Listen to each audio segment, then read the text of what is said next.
Life is delicate, defined as easily broken or damaged, fragile. There's nothing around you that's forever. There's no permanence in our world, and sometimes this is a difficult thing to grasp. Certainly, it's why we long for patterns of consistency where we can find them. We do everything we can to manufacture some semblance of predictability for as long as we can, doing our best to repress the idea that everything we know is as temporary as a setting sun. I had a family member rush to the ER a few days ago.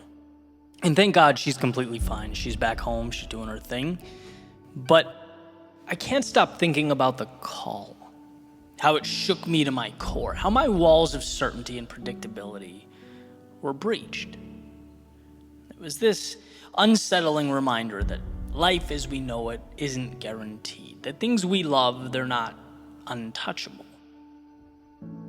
I had to look my helplessness in the face for the first time in a while and realize, well, just how little of the world is mine to control.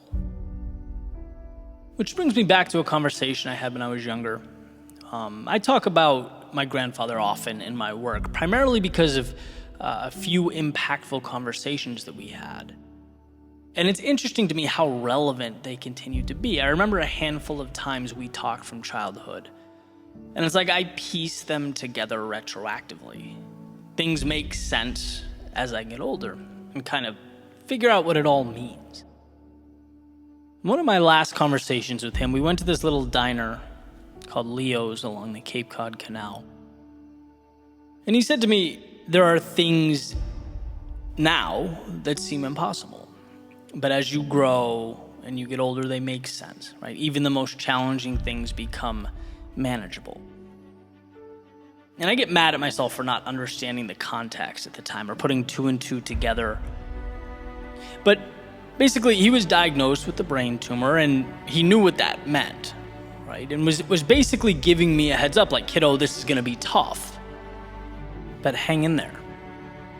And that was one of the first times I've dealt with loss of that magnitude, right? And when you're young, so many things seem stable, they seem certain. You don't yet get the fluidity of life. That stream is moving, and no matter what, it's going to continue to move.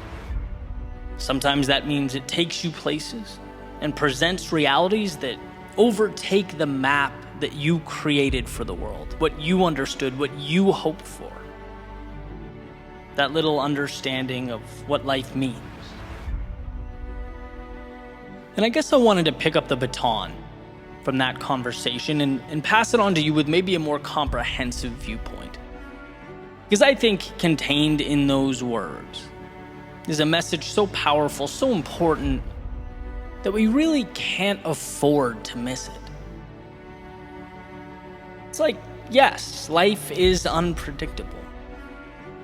And yes, life can hurt and humble us and knock down what we thought was certain. It can challenge what we believed and shake our foundations.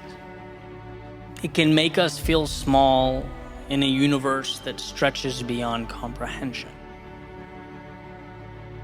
But at the very center of all of that, we are equipped with something that can't be broken. The only thing that can't be ripped away.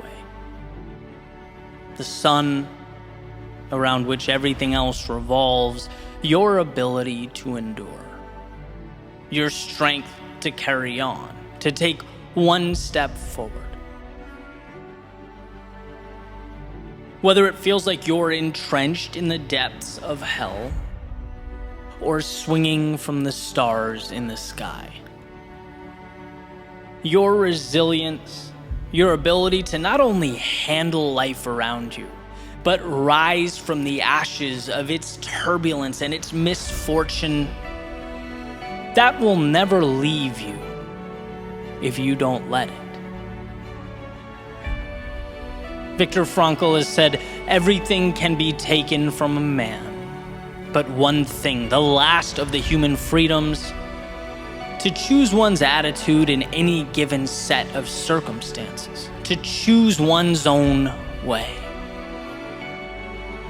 See, life might be more than we can control or comprehend, but amidst the might and power of its ocean, our determination is unsinkable.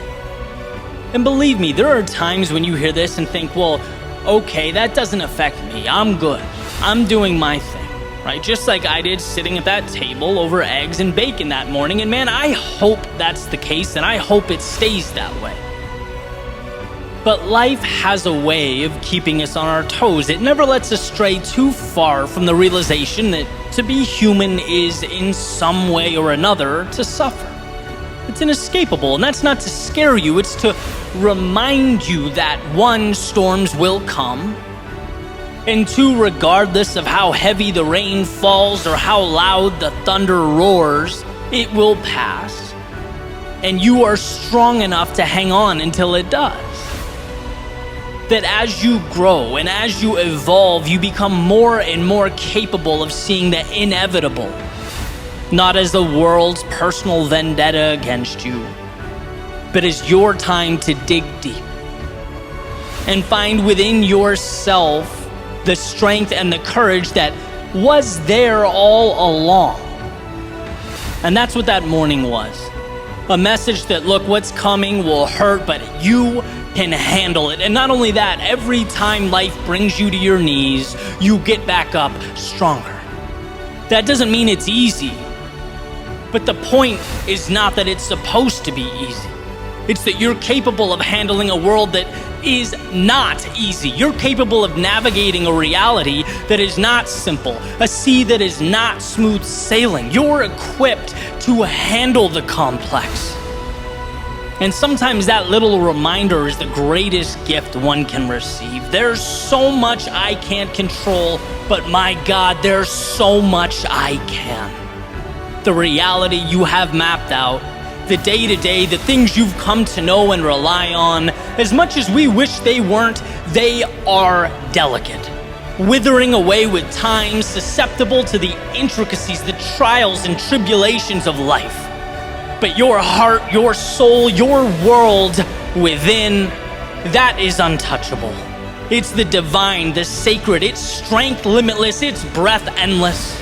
So remember, even in the darkest of times, you are the very light you long for.